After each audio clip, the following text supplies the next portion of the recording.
أعوذ بالله من الشيطان الرجيم. بسم الله الرحمن الرحيم.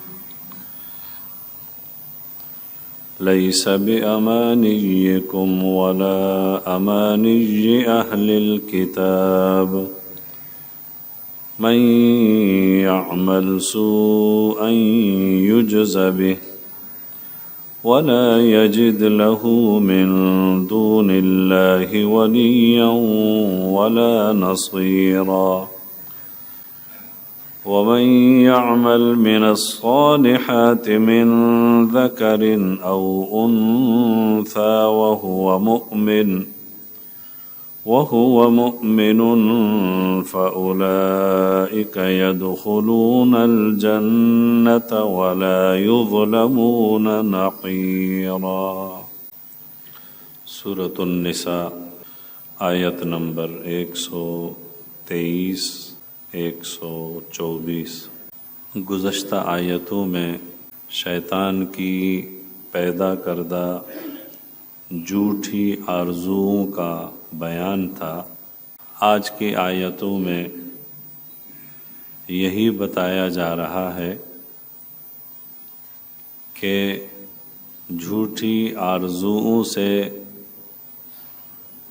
شیطانی امیدوں سے جنت نہیں ملتی.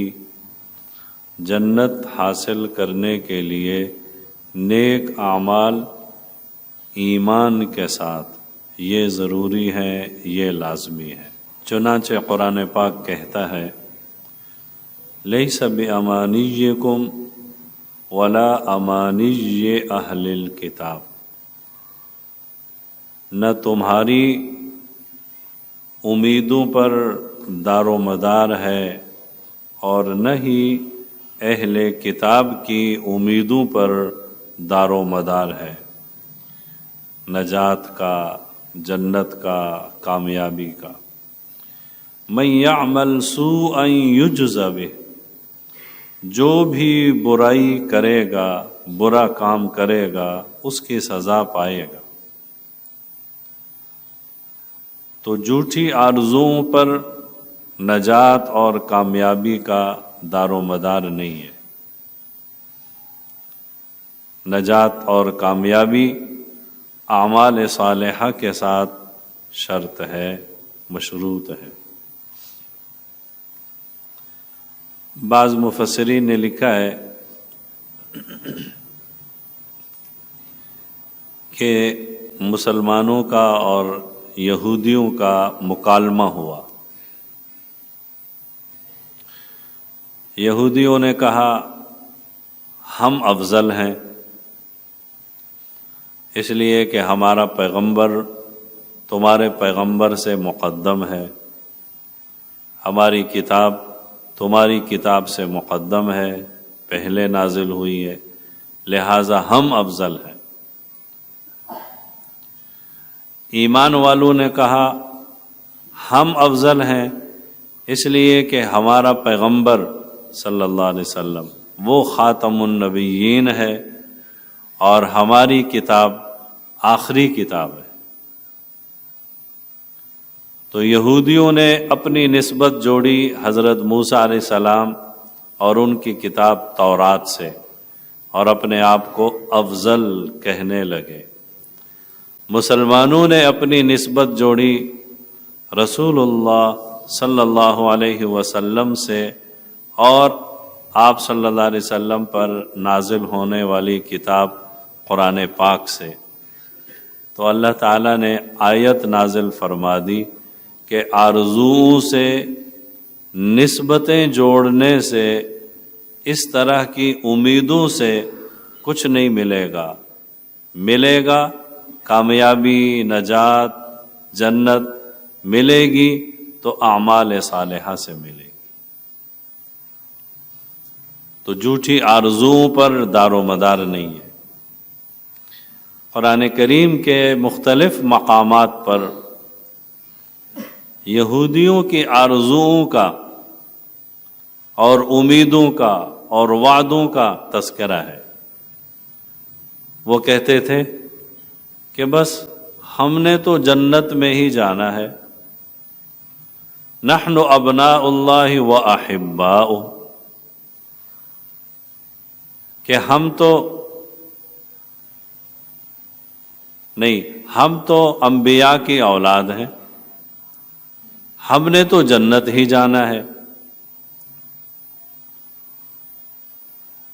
اور اگر ہمیں دوزخ میں ڈالا بھی گیا تو بس اتنے دن کے لیے ڈالا جائے گا جتنے دن ہمارے بڑوں نے یا ہماری قوم کے کچھ لوگوں نے بچھڑے کی پوجا کی تھی، باقی تو ہم جنت میں جائیں گے، اس لیے کہ ہماری نسبت ہے انبیاء کے ساتھ اور ہم اولاد ہیں انبیاء کی۔ عیسائی کہتے تھے کہ ہماری نسبت ہے عیسیٰ علیہ السلام کے ساتھ، نحن ابناء اللہ و احباؤہ، اور پھر کہتے تھے کہ ہمارے پیغمبر یعنی عیسیٰ علیہ السلام وہ تو سولی پر چڑھا دیے گئے، انہیں تو سزا دے دی گئی، کافروں کی طرف سے ان کو سزا ملی، بس ان کو سزا ملنا یہ ہمارے لیے، ہمارے گناہوں کے لیے کفارہ ہے، ہمارے پیغمبر ہمارے گناہوں کا کفارہ دے چکے، اب تو ہم نے جنت میں ہی جانا ہے۔ اللہ نے فرمایا جھوٹی آرزوؤں سے کچھ نہیں ہوگا، ان جھوٹی نسبتوں سے کچھ نہیں ہوگا، اعمال شرط ہیں، اعمال۔ بہت سارے فرقے اپنے آپ کو کامیاب اور جنتی کہلانے والے انہی نسبتوں پر فخر کرتے ہیں۔ کچھ کہتے ہیں کہ جی ہماری تو نسبت ہے پنجتن پاک سے، بس ہم تو بخشے بخشا ہیں۔ کچھ کہتے ہیں جی ہم تو قادری ہیں، چشتی ہیں، نقشبندی ہیں اور عطاری ہیں اور یہ ہیں اور وہ ہیں، بزرگوں سے ہماری نسبت ہے۔ کچھ کہتے ہیں کہ ہم تو سید خاندان سے ہیں، سادات ہیں، بس ہم تو سیدھا جنت میں جائیں گے۔ قرآن نے بتا دیا نسبتوں سے کچھ نہیں ہوتا، اعمال ضروری ہے۔ صحیحین کی روایت میں ہے، آپ صلی اللہ علیہ وسلم نے جب اپنے اقربا اور اپنے رشتہ داروں کو جمع فرمایا اور انہیں دین حق کی دعوت دی تو اپنے رشتہ داروں کو خطاب کر کے فرمایا کہ میری تم سے رشتہ داری ضرور ہے، لیکن قیامت کے دن اگر ایمان نہیں ہوگا، اعمال صالحہ نہیں ہوں گے تو رشتہ داری کام نہیں آئی۔ آپ صلی اللہ علیہ وسلم کے بہت سارے قریبی رشتہ دار، خاندان والے، آپ کے چچا جناب ابو طالب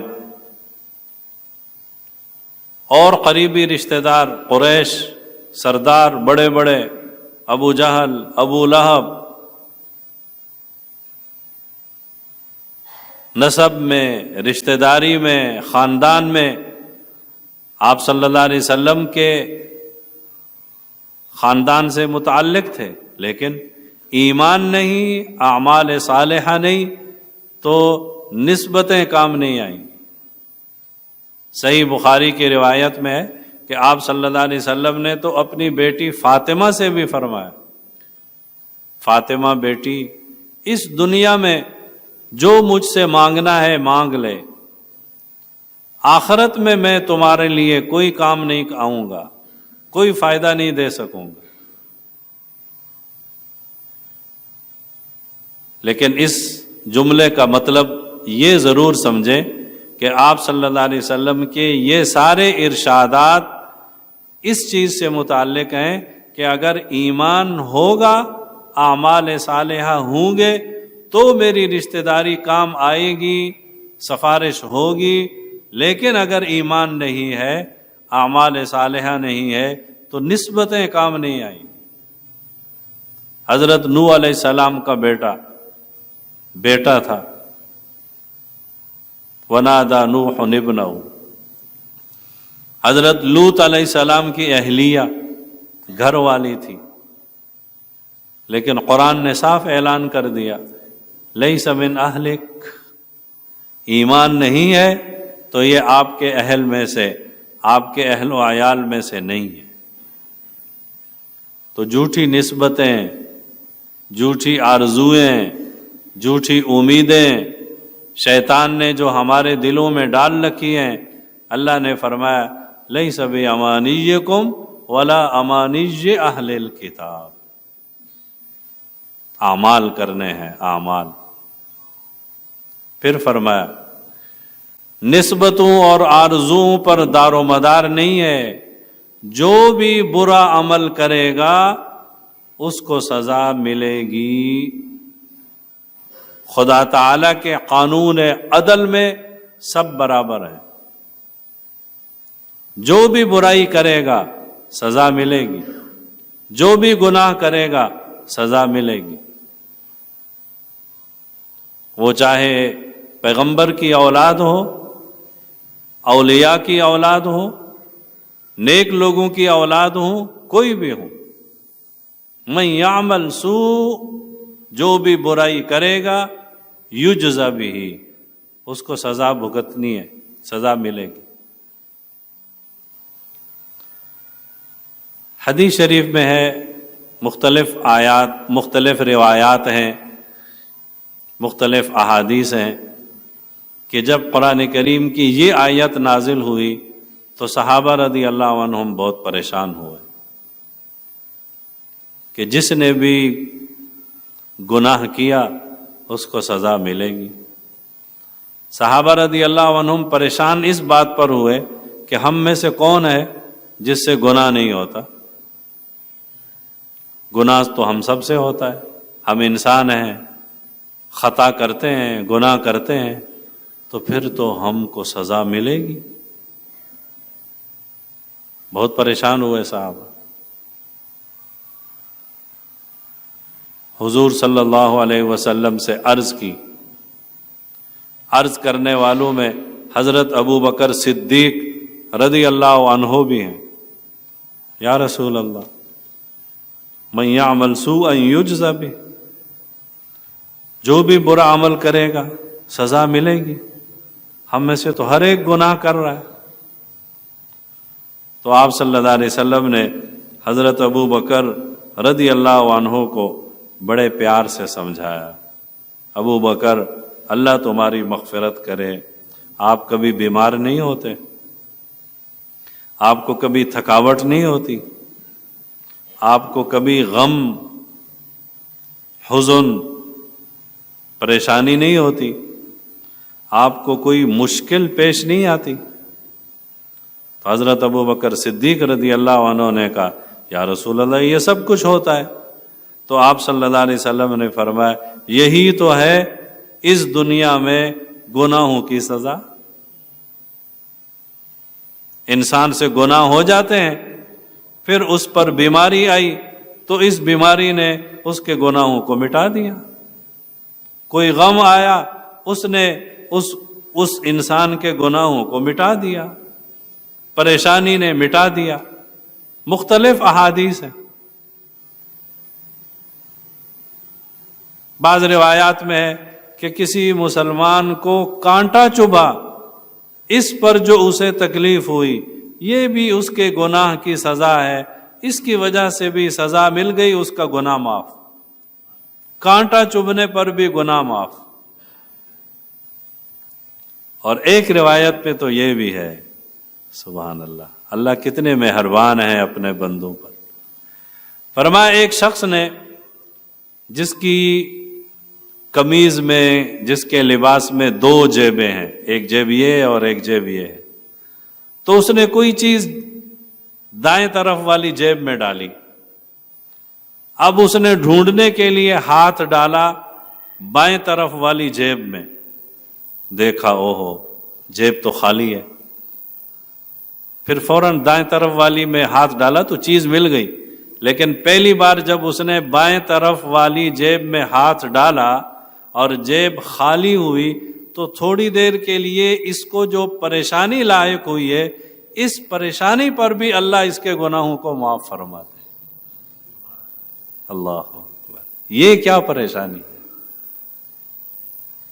من یعمل سوءا، جو بھی گناہ کرے گا تو یہ مختلف قسم کی پریشانیاں اس کی سزا بنتی جائیں گی اور اس کے گناہ معاف ہوتے جائیں گے۔ امام رازی رحمۃ اللہ علیہ نے تو ایک عجیب روایت نقل کی۔ حضرت عبداللہ ابن عباس رضی اللہ عنہما فرماتے ہیں کہ جب یہ آیت نازل ہوئی تو یہ آیت صحابہ رضی اللہ عنہم پر بہت شاق گزری، صحابہ بہت پریشان ہو گئے کہ ہر انسان گناہ تو اس سے ہوتا ہے، سزا ملے گی، کوئی نہیں بچ سکے گا۔ تو روایت کا مفہوم اور خلاصہ ہے، صحابہ نے حضور نبی پاک صلی اللہ علیہ وسلم سے یہی پریشانی کا اظہار کیا، یا رسول اللہ، ہم میں سے تو ہر کوئی گناہ کرتا ہے، پھر تو ہم میں سے ہر ایک کو سزا ملے گی۔ مہربان و مشفق، رحیم و شفیق آقا صلی اللہ علیہ وسلم نے اپنے صحابہ کو اور اپنی امت کو بڑے پیارے انداز میں فرمایا، سمجھایا۔ کیا فرمایا؟ فرمایا دیکھو، نیکی کرنے پر، ایک نیکی کرنے پر، ایک اچھا عمل کرنے پر کتنی نیکیاں ملتی ہیں، کتنا گنا زیادہ ثواب ملتا ہے؟ انہوں نے کہا 10 گنا۔ پھر فرمایا گناہ کرنے پر کتنے گناہ لکھے جاتے ہیں؟ تو صحابہ نے کہا 1۔ تو آپ صلی اللہ علیہ وسلم نے فرمایا اگر تم ایک گناہ کرو اور ایک نیکی کرو تو اگر اس گناہ کا بدلہ ان نیکیوں میں سے کم ہو بھی جائے تو ایک کم ہوگا نا، 9 نیکیاں تو پھر بھی باقی ہوں گی، 9 نیکیاں تو پھر بھی باقی ہوں گی۔ ہر نیکی 10 گنا زیادہ ہے اور ہر گناہ بس ایک گناہ ہے۔ پھر آخر میں فرمایا فویل لمن غلبت آحادہ اعشارہ، کہ پھر اس آدمی کے لیے تو ہلاکت ہی ہلاکت ہے جس کی اکائیاں دہائیوں پر غالب ہو جائیں، یعنی جس کے گناہ اتنے زیادہ ہو جائیں کہ نیکیاں 10 گنا بڑھ رہی ہیں پھر بھی اس سے زیادہ ہو جائیں، تو اس شخص کے لیے تو واقعی ہلاکت ہے۔ ورنہ اگر دیکھا جائے تو گناہ ایک ہی لکھا جاتا ہے، وہ اگر نیکیوں سے منفی کیا بھی جائے گا تو ایک منفی کیا جائے گا، 9 نیکیاں تو پھر بھی باقی ہوں گی۔ حضرت عبداللہ ابن عباس رضی اللہ عنہما کی اس روایت پر ایک اور حدیث یاد آئی۔ یہ حدیث غور سے سننے کی ہے اور اس پر آج ہی سے عمل کرنا ہے، کریں گے انشاءاللہ۔ بڑی پیاری حدیث ہے۔ حدیث شریف کا مفہوم، حضور نبی پاک صلی اللہ علیہ وسلم نے ایک دن صحابہ رضی اللہ عنہم سے فرمایا 2 وظیفے، 2 خصلتیں، 2 معمول، 2 عادتیں ایسی ہیں اگر کوئی ان کی پابندی کرے گا سیدھا جنت جائے گا۔ کتنے وظیفے؟ 2۔ اب آپ جواب دیتے جائیں گے، اس لیے کہ یہ حدیث جب آپ صلی اللہ علیہ وسلم صحابہ کو سنا رہے تھے تو آپ صحابہ سے بھی جواب لے رہے تھے۔ فرمایا دیکھو، ایک وظیفہ، ایک خصلت، ایک عمل یہ ہے کہ ہر نماز کے بعد آپ نے 10 مرتبہ سبحان اللہ پڑھنا ہے، 10 مرتبہ الحمدللہ پڑھنا ہے، 10 مرتبہ اللہ اکبر پڑھنا ہے۔ یہ کتنے ہو گئے؟ 30 ہو گئے، 30 ہو گئے۔ پھر فرمایا ہر نیکی 10 گنا زیادہ ہے، تو 30 کو ضرب دیجئے 30 کو ضرب دیجئے 10 میں، کتنی ہو گئی؟ 300 نیکیاں ہو گئی۔ پھر فرمایا 5 نمازیں ہیں، ہر نماز کے بعد جب پڑھیں گے تو اب 300 کو 5 میں ضرب دیں، کتنی نیکیاں ہو گئیں؟ 1500۔ فرمایا ایک وظیفہ تو یہ ہے کہ 1500 نیکیاں آپ کو مل گئیں ایک وظیفے میں۔ دوسرا وظیفہ، آپ نے سوتے وقت 33 مرتبہ سبحان اللہ، 33 مرتبہ الحمدللہ، 34 مرتبہ اللہ اکبر پڑھنا ہے۔ کتنے ہو گئے؟ کتنے ہو گئے؟ 100۔ ہر نیکی 10 گنا ہے، کتنے ہو گئے؟ 1000 نیکیاں۔ اب دیکھو 2 وظیفوں میں 1500 جمع 1000 کتنی نیکیاں مل گئیں؟ 2500 نیکیاں مل گئیں، 2500 نیکیاں مل گئیں۔ پھر صحابہ رضی اللہ عنہم نے، آپ صلی اللہ علیہ وسلم نے صحابہ رضی اللہ عنہم سے پوچھا، بتاؤ دن میں کوئی 2500 گناہ کرے گا؟ نہیں کرے گا۔ تو فرمایا جب اس کی نیکیاں 2500 ہیں، 2500 ہیں، گناہ کم ہے، تو جس کی نیکیاں زیادہ ہو گئیں وہ کہاں جائے گا؟ جنت میں جائے۔ یہ 2 وظیفے بتائے، کب سے عمل کرنا ہے؟ آج رات کو سوتے وقت یہ دوسرا وظیفہ پڑھنا ہے۔ نماز تو ہو گئی، کل سے انشاءاللہ نمازوں کے بعد بھی شروع کرنا ہے۔ ایک دن رمضان المبارک میں فجر کی نماز کے بعد جو مختصر درس ہوتا ہے، اس میں بھی یہ وظیفہ بتایا تھا۔ الحمدللہ بہت سارے ساتھیوں نے اس کو معمول بنایا، پڑھ رہے ہوں گے بہت سارے ساتھی۔ اب سنیے حدیث کا اگلا حصہ۔ تو صحابہ رضی اللہ عنہم نے کہا یا رسول اللہ یہ تو بہت آسان ہے، جیسے آپ کے دل میں بھی ابھی آیا نا، یہ تو بہت آسان ہے، بس نماز کے بعد 20-25 سیکنڈ لگیں گے، 1 منٹ لگ جائے گا بس، اور رات کو سوتے وقت یہ 2-4 منٹ لگیں گے۔ یا رسول اللہ یہ تو بہت آسان ہے۔ آپ صلی اللہ علیہ وسلم نے فرمایا ہاں آسان تو ہے، لیکن دوسری طرف شیطان کی محنت بھی ہوگی، اس کی فل محنت اور کوشش ہوگی کہ مسلمان بندہ یہ وظیفے نہ کر سکے۔ یہ 2 وظیفے مسلمان بندے سے کس طرح چھڑواؤں؟ پھر آپ صلی اللہ علیہ وسلم نے سمجھایا، جب آپ آخری اتحیات میں بیٹھیں گے، سلام پھیرنے کا موقع ہوگا تو شیطان آپ کو ادھر ادھر کے خیالات میں لگا دے گا، سلام پھیرنے کے بعد آپ دوسرے کاموں میں مشغول ہو جائیں گے، وظیفہ چھوٹ جائے گا۔ رات کو سوتے وقت شیطان پھر وسوسے ڈالے گا، یہ سوچ، یہ خیال، یہ کام، ادھر ادھر آپ کو ادھر ادھر لگا دے گا، اور یہ وظیفہ آپ کا رات کے وقت سونے والا معمول، یہ بھی آپ سے چھڑوانے کی کوشش کرے گا۔ تو ہم نے انشاءاللہ کچھ بھی ہو جائے یہ 2 وظیفے، 2 معمول نہیں چھوڑنے۔ آج کے بعد ڈن ہو گیا انشاءاللہ، یہ 2 وظیفے پکے ہیں، معمول کرنا ہے انشاءاللہ۔ تو بات کیا چل رہی تھی؟ من یعمل سوءا یجز بہ۔ صحابہ رضی اللہ عنہم پریشان ہوئے، ہم میں سے تو ہر ایک سے گناہ ہوتے ہیں، تو پھر تو ہم سب پکڑے جائیں گے۔ آپ صلی اللہ علیہ وسلم نے سمجھایا، یہ مختلف پریشانیاں، بیماریاں، یہ غم، یہ حزن، یہ ٹینشنیں، یہ سب کی سب یہی گناہوں کی سزا ہے، اور یہ سب گناہوں کے لیے کفارہ بن رہے ہیں۔ تو آج کی اس پہلی آیت میں یہ بتایا کہ جھوٹی آرزوؤں پر، امیدوں پر، شیطانی امیدوں پر دار و مدار نہیں ہے کامیابی کا، جنت ملنے کا، نجات پانے کا۔ تو پھر اے اللہ کس چیز پر دار و مدار ہے نجات اور کامیابی کا؟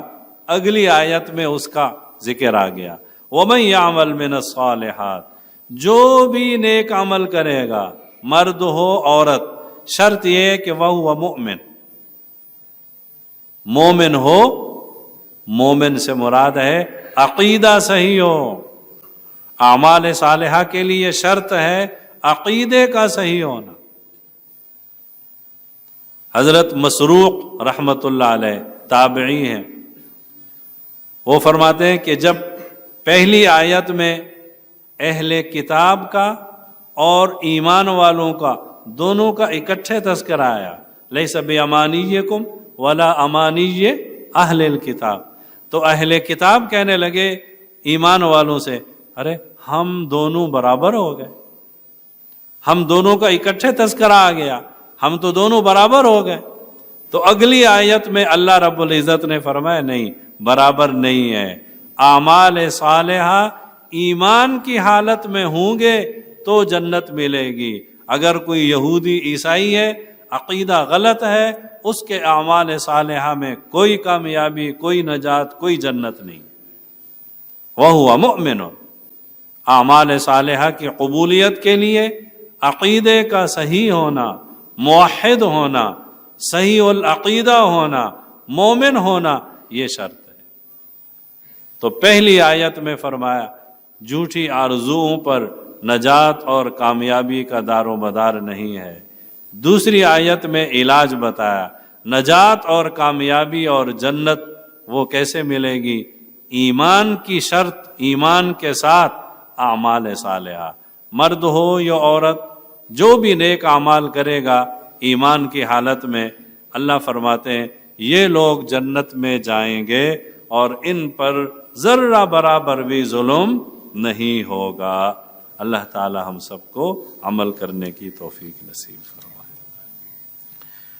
لیس بامانیکم ولا امانی اہل الکتاب، نہ تمہاری امیدوں پر دار و مدار ہے نجات کامیابی کا، ولا امانی اہل الکتاب، اور نہ ہی اہل کتاب کی امیدوں پر. من یعمل سوءا یجز بہ، جو بھی برا کام کرے گا اس کی سزا پائے گا. ولا یجد له من دون اللہ ولیا ولا نصیرا، اور اللہ کے سوا نہیں پائے گا کسی کو بھی حمایتی اور نہ ہی کوئی مدد کرنے والا. ومن یعمل من الصالحات، اور جو بھی نیک اعمال صالحہ کرے، من ذکر او انثی، مرد ہو یا عورت، وہو مؤمن، شرط یہ ہے کہ مومن ہو، ایمان ہو، عقیدہ صحیح ہو. فَأُولَئِكَ يَدْخُلُونَ الْجَنَّةَ، یہ وہ لوگ ہیں جو جنت میں داخل ہوں گے. وَلَا يُظْلَمُونَ نَقِيرًا، اور ان کا حق کم نہیں کیا جائے گا تل بر بھی، تل کے برابر بھی، ذرہ برابر بھی ان کے حق اور ان کی نیکیوں کو کم یا ضائع نہیں کیا جائے گا. اللہ تعالی عمل کی توفیق. اللہم انت السلام ومنک السلام، تبارک ربنا وتعالیت یا ذا الجلال والاکرام. اللہم صل علی سیدنا و مولانا محمد وعلى آل سيدنا ومولانا محمد وبارك وسلم. ربنا آتنا في الدنيا حسنة وفي الآخرة حسنة وقنا عذاب النار. صلى الله تعالى وسلم على رسول محمد وآله وسلم أجمعين. آمين.